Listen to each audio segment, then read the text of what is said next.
Alwal BJP నాయకులు MLA మర్రి రాజశేఖర రెడ్డిపై చేసిన వ్యాఖ్యలను ఖండిస్తూ అల్వాల్ బీఆర్ఎస్ నాయకులు మీడియా సమావేశం నిర్వహించారు. అల్వాల్ బీజేపీ నాయకులు మల్కాజ్గిరి ఎమ్మెల్యే మర్రి రాజశేఖర రెడ్డిపై చేసిన విమర్శలను ఖండిస్తూ బీఆర్ఎస్ నాయకులు విలేకరుల సమావేశంలో మాట్లాడారు.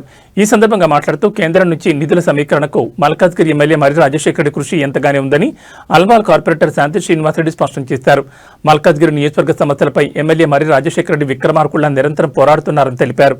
రైల్వే వలయంలోని సమస్యల పరిష్కారానికి ఆర్యూబీ కోసం కృషి చేశారని, కేంద్రం నుంచి నిధులు సమీకరించి అభివృద్ధి పనులు చేపట్టారని తెలిపారు. ఏదైనా అనుమానం ఉంటే డిబేట్కి సిద్ధమని తెలిపారు. బీజేపీ నాయకులు నిజాలు తెలుసుకోకుండా ఏది పడితే అది మాట్లాడొద్దని హెచ్చరించారు.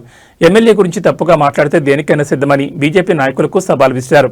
ఈ కార్యక్రమంలో అల్వాల్ బీఆర్ఎస్ నాయకులు అనిల్ కిషోర్ గౌడ్, డోలి రమేష్, శ్రీధర్ గౌడ్, ఢిల్లీ పరమేష్, నార్ల సురేష్, శోభన్ బాబు, శరణ్ గిరి, జావేద్, సాజిద్, యాదగిరి, మహేష్, చెలిమల, సరిత, రమేష్, శ్రీదేవి మరియు పెద్ద సంఖ్యలో నాయకులు, కార్యకర్తలు పాల్గొన్నారు.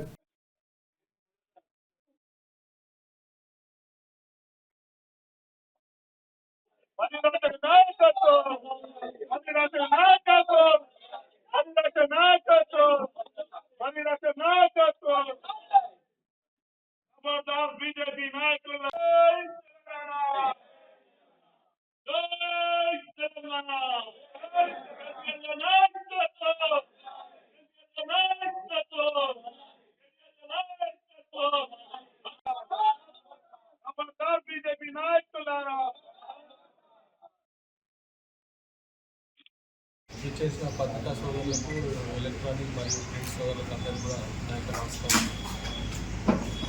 ఈ ప్రెస్ మీట్ పెట్టడానికి ముఖ్య ఉద్దేశము, మరి నిన్న అల్వాల్ బీజేపీ నాయకులు కొన్ని విషయాలు మాట్లాడడం జరిగింది. దానికి సంబంధించే ఈరోజు మరి అల్వాల్ నాయకులు అందరం కూడా టీఆర్ఎస్ నాయకులము ఈరోజు ప్రెస్ మీట్ పెట్టడం జరిగింది. ఎప్పుడు మున్సిపల్ ఆఫీసు, ఎంఆర్ఓ ఆఫీసు పర్మిషన్లే కానీ ఏం చేస్తూ ఉన్నారు మీరు? ఇక్కడ ఉందా లైబ్రరీ? ఏం చేస్తూ ఉంది? స్టేడియం ఎక్కడ చేస్తూ ఉంది? పార్లమెంట్లో మాట్లాడుతున్నావా?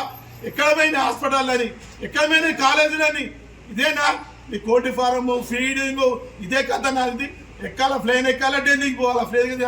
ఈటల రాజేందర్ గారు నేను చెప్తున్నా, భవిష్యత్తు మా పార్టీలో పనిచేసినట్టును అన్న మర్యాదతో చెప్తా ఉన్నాం. ఇలా కంట్రోల్ చేయలేదు అనుకో, నీకు చౌరస్తల మీద నీ బొమ్మల దగ్గర పెడతాం, నీ శివమ్మ, నీ బీజేపీ నాయకుల ఇంటిని ముట్టిస్తాం. రాజశేఖర్ దగ్గరికి వచ్చినానుకో కర్రగాసి సుక్కు పెడతాం. మేము గులాబీ దండిది కేసీఆర్ చేయడం, కేటీఆర్ చేయడం, ఇది ఉద్యమంతో వచ్చినా. మేము ఒక్కొక్క పైవాను వెళ్ళాడు. మేము కేసులో భయపడం. జాగ్రత్త పట్టరాజు పార్టీ, బీజేపీ పార్టీ కార్యకర్తలకు 3 డివిజన్లో చెప్తున్నాం. ఇంకోటి పేరు తెలియదు నాకు, గడ్డపోని పేరు చాలా మాట్లాడుతున్నాడు. వస్తున్నాం ఎలక్షన్కి వస్తున్నాను. ఏం చేసిన సంగతి చూపెడతాం బిడ్డ. వీడియో చూసే అవకాశం. Thank you. అంటే ఈ ఆర్యూపీల గురించి కానీ దీని గురించి కానీ అవగాహన ఉందో లేదో అనే మాకు డౌట్ ఉంది.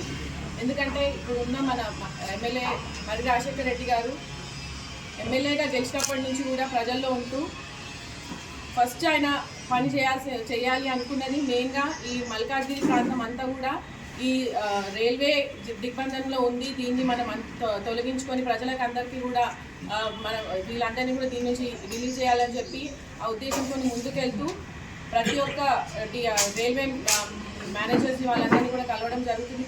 వారితో పాటు మమ్మల్ని తీసుకెళ్ళి ప్రతి దగ్గర రిప్రజెంటేషన్ ఇవ్వడం జరుగుతుంది. నిన్న వాళ్ళు అన్నారు, సరే ఇది సెంట్రల్ గవర్నమెంట్ ఫండ్ అని. ఫండ్ ఎవరిది అనేది ముఖ్యం కాదు, గ్రౌండ్ లెవెల్లో ఎవరు పనిచేస్తున్నారు, వాటికి ఉన్న అడ్డంకులు. అంటే ఇప్పుడు స్టేట్ గవర్నమెంట్ నుంచి ఎన్ఓసీస్ ఏవైతే అవసరం ఉన్నాయో వాటికి ఎవరైనా వాళ్ళు ఎవరైనా వెళ్ళారా వాళ్ళ పార్టీ నుంచి? ఇక్కడ మా ఎమ్మెల్యే గారు ఏవైతే ఎన్ఓసీస్ అవసరం ఉన్నాయో స్టేట్ గవర్నమెంట్ నుంచి అవన్నీ తీసుకురావడం జరుగుతుంది. మరియు ఇంకా ఏవైతే ఈ ఆర్యూపీస్కి అవసరం ఉంటాయో మరి ఆయన లెవెల్లో ఆయన పనిచేస్తూ ఎంత తొందరగా వీలైతే అంత తొందరగా వర్క్ స్టార్ట్ చేయాలనే ఉద్దేశంతో ముందుకెళ్తున్నారు. కానీ ఈ బీజేపీ నాయకులు అందరూ కూడా అదంతా కనిపించట్లేదు. మరి వాళ్ళు అంటే కళ్ళు మూసుకున్నారా లేకపోతే చూడాలనుకోవట్లేదో నాకు అర్థమైతలేదు. మరి రోజు ఆయన ప్రజల్లో ఉంటూ ఇంత పని చేస్తుంటే అలా అనడానికి నోరు ఎలా వచ్చిందో నాకు అర్థమైతలేదు. పని చేయని వాళ్ళని అనండి మేము ఒప్పుకుంటాం, కానీ ఒక వ్యక్తి అంత కష్టపడి పని చేసినప్పుడు మీరు మెచ్చుకోకున్నా సరే కానీ అట్లా మాట్లాడడం, ఒక ఎమ్మెల్యేని అట్లా మాట్లాడడం అది సరికాదు. మీరు అందరూ కూడా అది వెనక్కి తీసుకోవాలని మేము డిమాండ్ చేస్తున్నాము. ఎందుకంటే బీఆర్ఎస్ పార్టీ లీడర్స్ అందరం కూడా మేము ప్రతినిత్యం ప్రజల్లో ఉంటున్నాము, ప్రజల కోసం పనిచేస్తున్నాము. మేము పనిచేయనాడు మమ్మల్ని ప్రశ్నించండి, మేము సమాధానం ఇస్తాం. అంతేగాని పనిచేసినాక కూడా మమ్మల్ని మాటలు ఇట్లా అంటే మాత్రం మేము చూసి ఊరుకోము. మేము ఖచ్చితంగా దీనికి మేము కూడా ఎక్కడి వరకు అయితే అక్కడికి తెగిస్తాము. ఇంకా కూడా ఇప్పుడు మొన్న రీసెంట్గా తీసుకుంటే క్రిస్మస్కి మల్కాజ్గిరి కాన్స్టిట్యున్సీలో మొత్తం 130 చర్చిలకి 30,000 వచ్చాయి. మరి ఇది అసలు అంటే మేము అపోజిషన్లో ఉన్నాం, అయినా కానీ అన్ని చర్చెస్కి ఎలా వచ్చింది ఫండ్? అదంతా కూడా మా ఎమ్మెల్యే గారి కృషి. అంటే మేము అపోజిషన్లో ఉన్నా కానీ ఏదైతే స్టేట్ గవర్నమెంట్ నుంచి కానివ్వండి, సెంట్రల్ గవర్నమెంట్ నుంచి కానివ్వండి, ఏదైతే ప్రజలకు అందాలో అది అందే విధంగా పనిచేస్తున్నారు. ఆయన అంటే అపోజిషన్లో ఉన్న మనకి ఎందుకులే అని వదిలేయకుండా ఖచ్చితంగా ప్రజలకు అందాలి అనే ఉద్దేశంతో ప్రతి ఒక్క ఇప్పుడు ముఖ్యమంత్రి గారి నుంచి తీసుకుంటే ప్రతి ఒక్క మినిస్టర్ని కానీ కలుస్తున్నారు. అందరినీ కలుసుకుంటూ కింద లెవెల్ ఆఫీషియల్స్ వాళ్ళందరినీ కూడా కలుసుకుంటూ ఆ పనులన్నీ కూడా జరిగే విధంగా పనిచేస్తున్నారు. మీరు అవన్నీ కూడా చూడండి, చూసి కొంచెం కళ్ళు తెరుచుకొని మాట్లాడండి. అంతేగాని ఏది నోటికి వస్తే అది మాట్లాడకండి. ఇది ఒకటే మేము రిక్వెస్ట్ చేస్తున్నాము. ఇక మీదట మళ్ళీ మా ఎమ్మెల్యే గారిని మాకు ఏమన్నా అంటే మాత్రం మేము అందరం కూడా ఏమి ఊరుకోము. ఖచ్చితంగా మేము ఇలానే సమాధానం ఇస్తాం. ఎక్కడి వరకు అయితే అక్కడికి వెళ్తాము. Thank you.